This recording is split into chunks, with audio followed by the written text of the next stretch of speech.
अगले 3 दिनों तक यहाँ पर कोई भी नहीं आने वाला। फिर धीरे धीरे इन दोनों के कई सारे राज बाहर आते हैं। कहानी की शुरुआत होती है और हम जेनिफर को देखते हैं जो कि देर रात अपने ऑफिस में काम कर रही है और अभी जेनिफर के ऑफिस में उसके अलावा दूसरा कोई भी नहीं है। और जेनिफर देर रात तक इसलिए काम कर रही है क्योंकि अगले 3 दिनों के लिए ये ऑफिस बंद होने वाला है, क्योंकि जल्दी ही वैलेंटाइन वीक शुरू हो रहा है। इसीलिए आज रात जेनिफर को फ्लाइट पकड़नी है ताकि वो अपने मंगेतर के पास पहुँच सके। और आज है फ्राइडे नाइट और ये ऑफिस सैटरडे, संडे और मंडे को बंद रहने वाला है और ऑफिस दोबारा ट्यूसडे से खुलेगा। और अपने मंगेतर से मिलने के लिए जेनिफर भी बहुत एक्साइटेड है, इसीलिए अपने मंगेतर के पास एक मेल भेजती है कि वो जल्दी ही यहाँ से निकलने वाली है। फिर जेनिफर झटपट अपना काम निपटाती है और अपने पर्स में थोड़ी टॉफी रखती है और यहाँ से निकल पड़ती है। तभी दूसरी तरफ हम एक और आदमी को देखते हैं और वो भी देर तक काम कर रहा था और इस आदमी के हाथ में एक शैंपेन की बोतल है और अभी ये आदमी भी अपने ऑफिस से निकल पड़ता है। तभी हम जेनिफर को देखते हैं जो कि लिफ्ट तक पहुँच चुकी है और जेनिफर अभी 49वें माले पे है। और अब जेनिफर जैसे ही 42वें माले पे आती है, इस लिफ्ट में वो आदमी भी आ जाता है।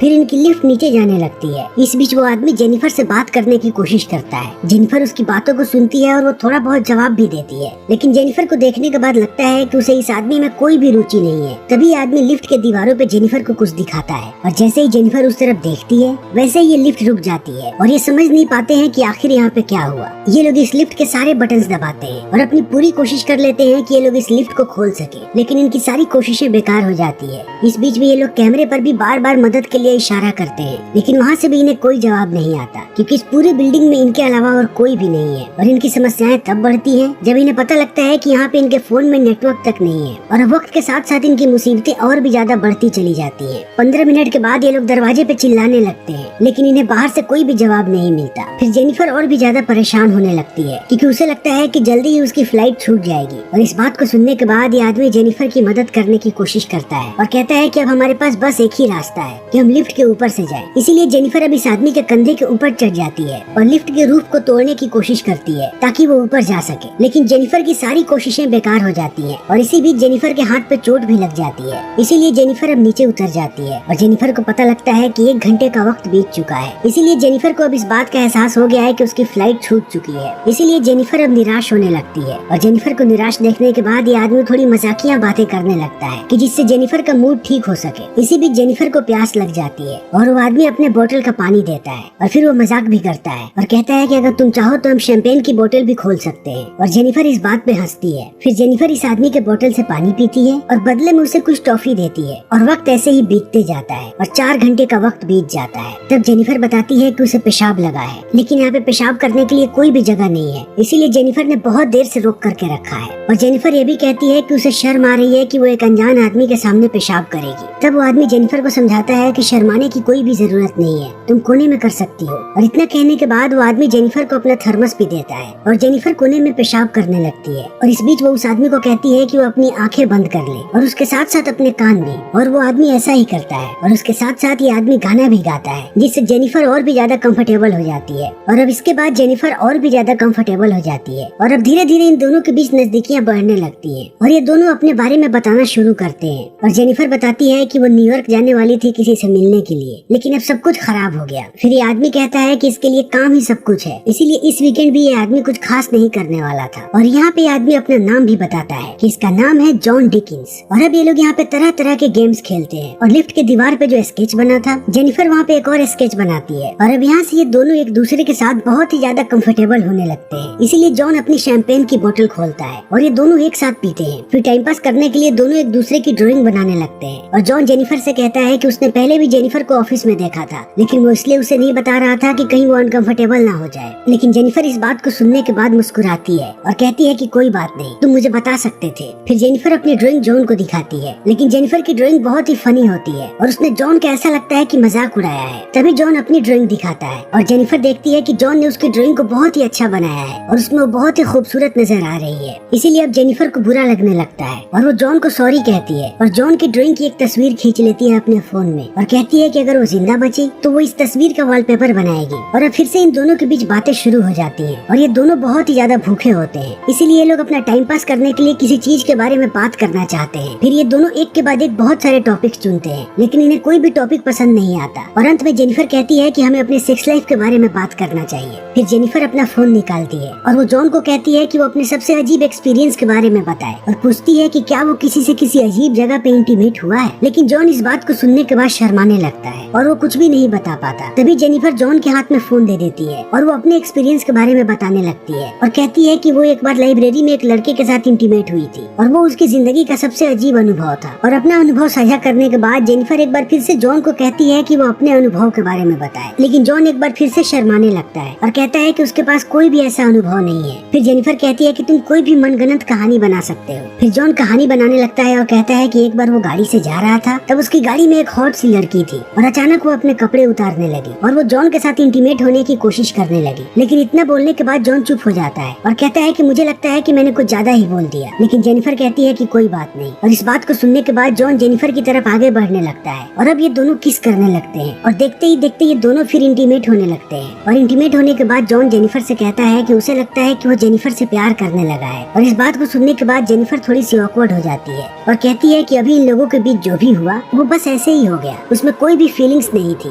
बल्कि जेनिफर की जिंदगी में पहले से कोई और है और जेनिफर उसी से प्यार करती है। लेकिन जॉन यहाँ पे अजीब हरकतें करने लगता है और कहता है कि वो जेनिफर से प्यार करता है और जेनिफर जिसे चाहती है वो जेनिफर को डिजर्व भी नहीं करता है। और इस बात को सुन के जेनिफर भड़क जाती है और कहती है कि हमारे बीच जो भी था यहीं तक था, जैसे ही हम इस एलिवेटर से बाहर निकलेंगे तुम्हारे और मेरे रास्ते अलग हो जाएंगे और शायद हम फिर कभी न मिले। फिर इन सारी बातों को सुनने के बाद जॉन रोने लगता है और कहता है कि मैंने तुम्हें अपने बारे में हर एक बात झूठ बताई थी और मैंने तुम्हें ये भी झूठ बताया कि मैं कहाँ पे काम करता हूँ, बल्कि मैं तुम्हें हर रोज देखता रहता था। और जॉन ये भी कहता है कि उसे जेनिफर का पूरा टाइम टेबल मालूम है। फिर जॉन अपना फोन बाहर निकालता है और वो जेनिफर को उसमें उसकी तस्वीर दिखाता है और कहता है कि मेरे पास आज की भी वीडियो है जब तुम इस एलिवेटर में घुसी थी। और अब जॉन अपने बारे में बताता है कि वो इस बिल्डिंग में सिक्योरिटी गार्ड का काम करता है और वो हर रोज जेनिफर को देखते रहता था, लेकिन एक सिक्योरिटी गार्ड को कोई भी नहीं देखता, इसीलिए जेनिफर को इस आदमी की शक्ल तक याद नहीं थी, जबकि ये आदमी हमेशा ही फ्रंट डेस्क पे बैठा होता था। और ये सब बताने के बाद जॉन कहता है कि उसने ही सारी चीजों की प्लानिंग की थी। और इतना कहने के बाद वो अपने जेब से लिफ्ट की चाबी निकालता है और कहता है कि मैं चाहूँ तो अभी लिफ्ट खोल सकता हूँ, और वो चाबी को लिफ्ट में लगा देता है। और अब जेनिफर इन सारी बातों को जान करके बहुत ही ज्यादा गुस्सा हो जाती है और कहती है कि तुम्हें मैं पुलिस में भिजवा दूंगी, उसके बाद तुम्हें सजा होगी। और इस बात को सुनने के बाद जॉन गुस्सा हो जाता है और वो जेनिफर को पकड़ने लगता है। इसी बीच जेनिफर का पैर लगता है उस चाबी पे और लिफ्ट की चाबी लिफ्ट के अंदर ही टूट जाती है और लिफ्ट की सारी बत्तियां ब्लिंक करने लगती हैं और इन दोनों के बीच लड़ाई होने लगती है। और इसी लड़ाई में जेनिफर जॉन के सर पे वार करती है और जॉन बेहोश हो जाता है और जेनिफर डर जाती है। उसे लगता है कि जॉन मर चुका है, इसीलिए वो जॉन के पास जाती है। तभी जॉन जेनिफर का सर नीचे पटक देता है और जेनिफर भी बेहोश हो जाती है। और जब थोड़ी देर के बाद जेनिफर को होश आता है तो वो देखती है कि जॉन पहले से ही होश में आ चुका है, इसीलिए वो जॉन से पूछती है कि तुमने ऐसा क्यों किया। तब जॉन कहता है कि मैं तुम्हारे साथ डेट पे जाना चाहता था, लेकिन मैं तुमसे ऐसे पूछता तो तुम मना कर देती, इसीलिए मेरे पास बस एक यही रास्ता था जब हम इंसानों की तरह मिल सके और तुम मुझे गार्ड ना समझो। फिर जेनिफर कहती है कि तुम मुझे ऐसे ही बंद करके नहीं रख सकते, इस कंपनी में जरूर कोई ना कोई आएगा और वो इस लिफ्ट को खोलेगा। तब वो आदमी कहता है कि ट्यूसडे से पहले यहाँ पे कोई नहीं आने वाला। और उसके साथ साथ जॉन ये भी कहता है कि मैंने तुम्हारे साथ कुछ भी गलत नहीं किया, हमारे बीच जो भी हुआ वो तुम्हारी मर्जी से हुआ है। तब जेनिफर कहती है लेकिन तुमने मुझे किडनैप किया है और तुम्हें इसके लिए सजा होके रहेगी। और इस बात को सुनने के बाद जॉन गुस्सा हो जाता है और वो एक बार फिर से जेनिफर पे हमला करने लगता है और वो जेनिफर के हाथ से वो गिफ्ट पैक छीन लेता है। और जेनिफर ये सारे गिफ्ट्स अपने मंगेतर के लिए लेकर के जा रही थी और जैसे ही जॉन गिफ्ट को खोलता है उसे अंदर एक शर्ट मिलती है और जॉन उस शर्ट को पहन लेता है। फिर वो जेनिफर को कहता है कि वो बाकी सारे गिफ्ट्स को खोले और जेनिफर जैसे ही डब्बा खोलती है जॉन को उस डब्बे के अंदर एक सिगार मिलता है और जॉन इस सिगार को पीता जाता है और वक्त ऐसे ही बीतते जाता है। और थोड़ी देर के बाद जॉन जेनिफर से माफी मांगता है और कहता है कि मुझे माफ कर दो कि मैंने तुम्हारे साथ ये सब कुछ किया, क्या तुम मुझे एक और मौका दे सकती हो? तुम्हें अभी इस बात का जवाब देने की जरूरत नहीं है, तुम इस बारे में सोच लो फिर मुझे बताना, फिर हम यहाँ से एक साथ निकलने की कोशिश करेंगे। और वक्त ऐसे ही बीतते जाता है और धीरे धीरे जॉन यहाँ पे तोड़फोड़ करने लगता है और वो जल्दी ही लिफ्ट की सीलिंग तोड़ देता है और जेनिफर को कहता है कि वो उसकी मदद करे ताकि वो ऊपर जा सके। और अगर जॉन एक बार ऊपर चला गया तब वो मदद लेकर के आएगा और जेनिफर को बाहर निकलवाएगा। लेकिन जेनिफर यहाँ पे जॉन को कन्विंस कर लेती है और कहती है कि उसे ऊपर जाना चाहिए, अगर वो ऊपर गई तो और भी जल्दी मदद ला पाएगी। फिर जॉन मान जाता है और वो जेनिफर को ऊपर भेज देता है और जेनिफर जैसे ही ऊपर जाती है जॉन खुश हो जाता है। तब जेनिफर उसे मिडिल फिंगर दिखाती है और कहती है कि तुम यहीं पे मरोगे। और इतना कहने के बाद जेनिफर यहाँ से जाने लगती है और इस चीज को देख के जॉन को बहुत गुस्सा आता है। फिर वो 2-3 कपड़ों को इकट्ठा करता है और उन कपड़ों की मदद से लिफ्ट के ऊपर चढ़ जाता है और जेनिफर को कहता है कि अगर मैंने तुम्हें पकड़ लिया तो मैं तुम्हें जान से मार दूंगा। और अब जॉन जेनिफर का पीछा करने लगता है। तब तक जेनिफर दरवाजे तक पहुंच जाती है और वो दरवाजे के पास मदद के लिए चिल्लाने लगती है। तभी जॉन उसका पैर पकड़ करके नीचे खींचता है और ये दोनों वापस आकर के लिफ्ट में गिर जाते हैं और बेहोश हो जाते हैं। फिर थोड़ी देर के बाद जेनिफर को होश आता है और उसे फायर अलार्म नजर आता है, इसीलिए जेनिफर वहाँ पे सिगार जलाने लगती है ताकि फायर अलार्म बजे, लेकिन कुछ भी नहीं होता। फिर जेनिफर लिफ्ट के अंदर थोड़ा सा कागज जलाती है ताकि इससे फायर अलार्म एक्टिवेट हो जाए। तभी जॉन जग जाता है और वो कहता है कि यहाँ पे फायर अलार्म वाले भी नहीं आएंगे। और अब इस बात को सुन के जेनिफर और भी ज्यादा गुस्सा हो जाती है और वो जॉन को मारने लगती है और वो जॉन को धमकी देती है कि वो सिगार के लाइटर से उसे जला देगी अगर उसने सब कुछ कबूल नहीं किया तो। और जॉन सब कुछ कबूल करने के लिए मान जाता है। तब जेनिफर अपना फोन निकालती है और उसे सब कुछ कबूल करने के लिए कहती है। तब जॉन कहता है कि उसने ही जेनिफर को यहाँ पे फंसाया है और वो जैसे ही लिफ्ट में घुसा, जेनिफर की नजरों से बच के उसने लिफ्ट में चाबी लगाई और लिफ्ट को बंद कर दिया। और उसके साथ साथ जॉन यहाँ पे सारी बातों को कबूल कर लेता है और जेनिफर उन सारी बातों को अपने फोन में रिकॉर्ड कर लेती है और वो जॉन से पूछती है कि आखिर उसने ऐसा क्यों किया। तब जॉन कहता है क्योंकि वो जेनिफर के साथ डेट पे जाना चाहता था। फिर यहाँ पे जॉन अपने बारे में सारी चीजें बताता है और कहता है कि पहले वो सिक्योरिटी गार्ड नहीं था, वो एक बड़ी सी कंपनी में काम करता था और वो वहाँ का अकाउंटेंट था और वो इस काम में बहुत ही अच्छा था। फिर वो उस लड़की वाली कहानी बताता है जिस कहानी को वो पहले मनगढ़ंत कहानी बना करके बता रहा था और कहता है कि मेरे साथ गाड़ी में एक लड़की थी और हम दोनों गाड़ी में ही इंटीमेट हो रहे थे, तभी गाड़ी का एक्सीडेंट हो गया और उस लड़की की मौका वारदात पर ही मौत हो गई। फिर मुझे 6 महीने के लिए जेल में डाल दिया गया और जब मैं जेल से बाहर आया तब मुझे कोई भी नौकरी देने को तैयार नहीं था, इसीलिए मुझे सिक्योरिटी गार्ड की नौकरी करनी पड़ी। लेकिन वक्त बीतते गया और मैं अपने पुराने समय को मिस करने लगा, इसीलिए वो डेट पे आना चाहता था। लेकिन इन सारी बातों को सुनने के बाद जेनिफर कहती है कि आखिर तुमने मुझे ही क्यों चुना। तब जॉन कहता है क्योंकि मैं तुम्हें पसंद करता था। और अब यहाँ से समय ऐसे ही बीतते जाता है और मंडे का दिन आ जाता है। तभी हम इस कंपनी के एक और सिक्योरिटी गार्ड को देखते हैं जो अपनी गर्लफ्रेंड को लेकर के चोरी चुपके से यहाँ पे आया हुआ है और ये गार्ड जॉन को यहाँ पे ढूंढने लगता है। लेकिन जब जॉन उसे नहीं मिलता तब वो सिक्योरिटी फुटेज देखने लगता है और उसे पता लगता है कि ये दोनों के दोनों लिफ्ट में फंसे हुए हैं, इसीलिए वो माइक से लिफ्ट में कहता है कि वो उन्हें बचाने के लिए आ रहा है। और जेनिफर इस गार्ड को कहती है कि वो जल्दी आए क्योंकि उसे मदद की जरूरत है। फिर ये गार्ड भी जल्दी पहुँचता है लिफ्ट के पास और वो एक रॉड की मदद से लिफ्ट के दरवाजे को खोलने लगता है और जेनिफर उसे कहती है कि उसे पूरे दरवाजे को खोलना पड़ेगा। और जेनिफर गार्ड से बात कर ही रही होती है तभी जॉन जेनिफर को पकड़ लेता है और उसका मुंह दबा देता है और वो गार्ड को कहता है कि उसे अंदर आना पड़ेगा। और वो गार्ड जैसे ही अंदर घुसता है जॉन उसे मार देता है और वो जेनिफर को भी बेहोश कर देता है। फिर वो जेनिफर को लेकर के बाहर आता है और उसे अपनी गाड़ी की डिक्की में डाल देता है और पहुंचता है वॉशरूम में जहां वो अपने शरीर को साफ करता है और सिक्योरिटी गार्ड के ड्रेस को पहन लेता है। उसके साथ साथ वो जेनिफर के सिगार को भी अपनी जेब में रख लेता है और पहुंचता है फ्रंट डेस्क पे जहां वो सारे कैमरा फुटेजेस को डिलीट कर देता है। तभी वो उस गार्ड की गर्लफ्रेंड को देखता है और जॉन उसे भी मार देता है और वो इनकी बॉडी को भी ठिकाने लगा देता है और जेनिफर को गाड़ी की डिक्की में डाल करके यहाँ से निकल पड़ता है ताकि वो उसे भी ठिकाने लगा सके। फिर थोड़ी दूर आने के बाद जॉन को एक कचरे का डब्बा मिलता है जहाँ पे वो तेल डालने लगता है और तेल डालने के बाद वो जैसे ही डिक्की खोलता है वो जेनिफर को बेहोश पाता है। लेकिन जेनिफर होश में आ चुकी होती है